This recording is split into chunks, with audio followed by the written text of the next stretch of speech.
on second thought, I don't think I'm gonna play Orson Abram's Piano Sonata. Like, I mean, okay, you know, like, it was so awful, the program. Like, I don't know whose idea it was.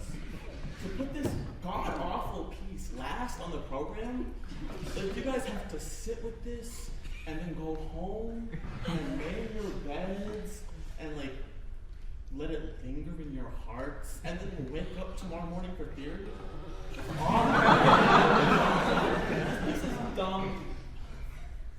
Like, the melodic content is so awful. It's like a J-Lo song. Like,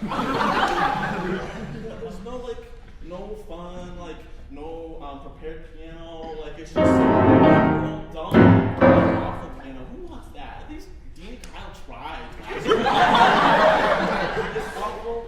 Like, it's, I mean, I just felt pressured to program it. And, like, quite frankly, I do think the composer is just a piece of shit. I mean, like any composer, let's be real. They think they're so wonderful and great and amazing, and they put themselves up on these pedestals, and then they, like, I don't know, crank their hogs to the music on score follower. And the music just sucks. It sucks. And, like, I really don't approve of Orson's behavior. You know what you need? Go to Aldi. They have these bags of margarita. You can put them in the freezer. I think that would fix you. There's different flavors. And, well, okay, I got sidetracked. My refusal to perform this piece is an act of protest. That's my act of protest. And I don't know. I think I'm protesting this idea that the composer is like some sort of like all-powerful deity, God figure.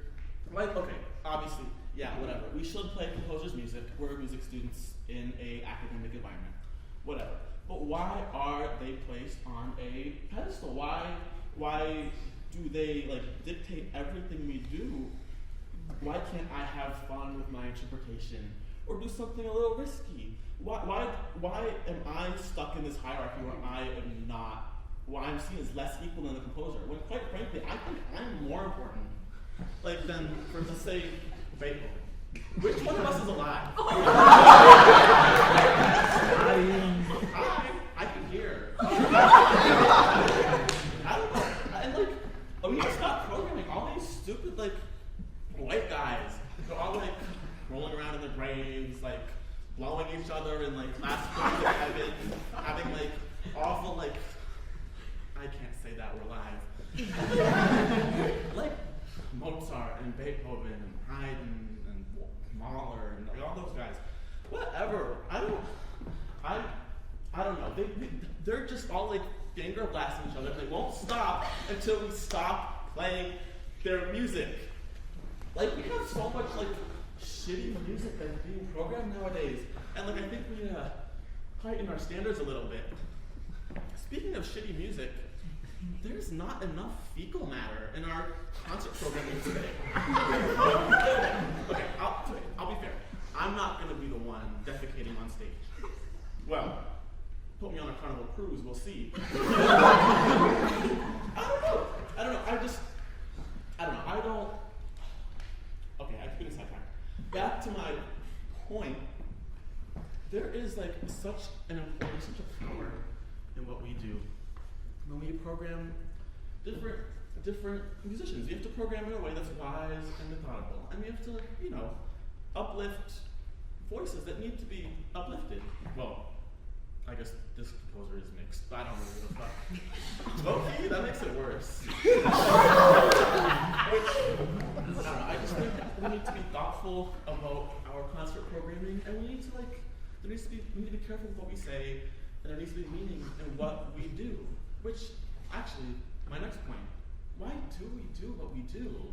Why do we just slave away in these god-awful practice rooms with no AC, no cramp, they smell like feet? Well, I don't practice my scales, but why do we practice?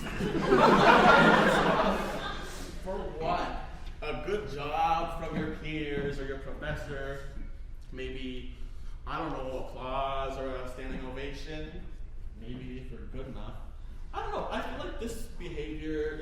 normal. It's kind of, for lack of a better word, exhibitionist. I don't know. I feel like it's not normal.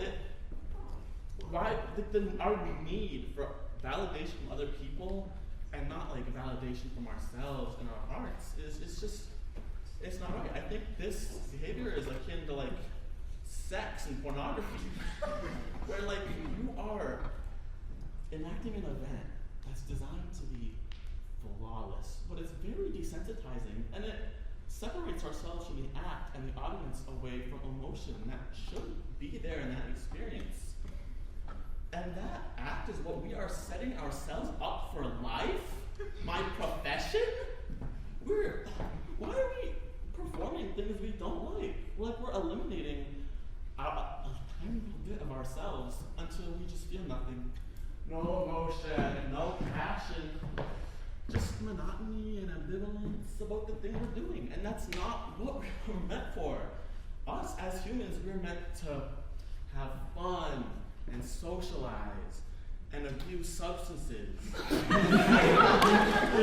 and throw up said substances and hopefully not eat what we're throwing up. I don't know, we're not meant to die a little inside every time we're forced to sight read Abram's chamber work in a chamber coaching. I feel like we as like a society need to change. We need to find something within ourselves that will make us live, that will make us love, that will make us laugh. And I mean, if I'm being honest, I don't even listen to music anymore. I perform it, I go home, I go to bed, and I sit in my bed and I'm like, oh my goodness, I didn't listen to a single Mariah Carey song today. What's wrong with me? And like, I'm just so desensitized. I can't just sit with music and let it move me and let that emotion sit inside of me. I can't do it. And that is why I am here today. My refusal to perform this god-awful work. It's shameful. Who let you in here?